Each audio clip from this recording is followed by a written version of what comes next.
Hello. I've lost myself.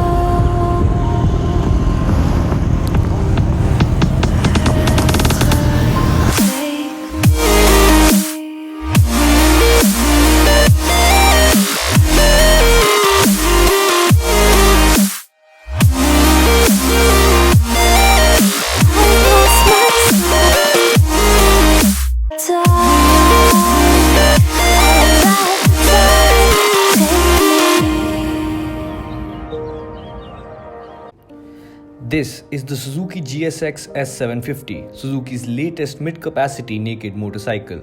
At first glance, it is clear that Suzuki is going for one thing, and that is aggression.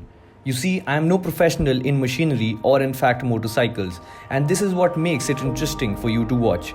This is my first experience of riding Suzuki's new baby. I will not call this a review, but rather a first ride and a road test.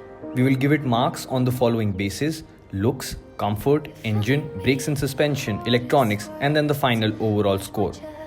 This is just my personal opinion. Give it a test ride if you are interested and know for yourself. Suzuki has crafted a baby brother out of their high-capacity S1000, and it is no surprise that the bike takes a lot of design cues from its elder sibling. The sharp yet curvy lines, the aggressive front, or the muscular profile all contribute to a subtle yet aggressive stance. I am personally not a fan of how naked motorcycles look in general, but it is the quality of ride that they provide. For this, I would give it a 7 on 10. As all street naked bikes are, this bike holds an upright stance and a comfortable sitting position, making it very accessible for city riding. As compared to other naked bikes, the sitting position is a bit on the aggressive side because the foot pegs are a bit rear set, which is something that I like, as it makes for good aggressive riding and not make you feel like you're sitting on a cruiser. Since the wheelbase is short, the bike, although heavy, is very agile once it gets going. It just wants you to lean over, and it is brilliant at doing so. It inspires confidence in the rider to lean over.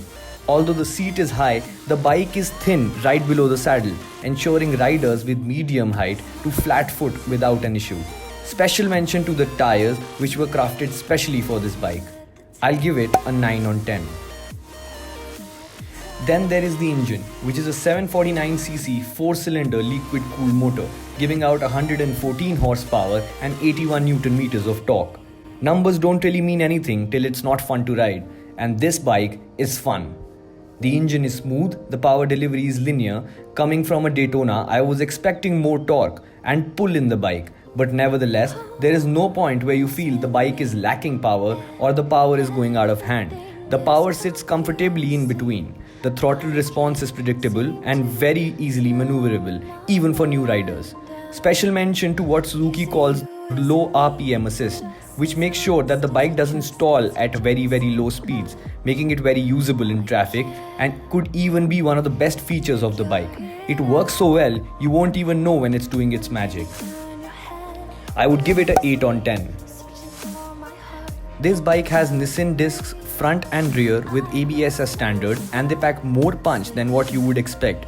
I did have a moment when riding this bike where I stepped hard on the brakes to see how it feels, and my rear end wavered from side to side. But the bike held well and didn't lose control at any point whatsoever. The suspension felt more front biased, ensuring a ride that sticks to the road and doesn't take off even with aggressive riding. The suspension works as you would expect on our Indian roads. It comes with Kayaba forks in the front and monoshock in the rear. I would give it a 8 on 10. The bike comes with a full LCD display with all your basic parameters that you would expect. It also has a 3-stage traction control if you want to go full maniac mode. I honestly did not have enough time to be able to judge the electronics, but from what I have heard, they are pretty good. I will give it a 8 on 10. At 7.5 lakh ex-showroom, there is a lot of competition from the Triumph Street Triple S, Kawasaki Z900 or even the Ducati's Monster.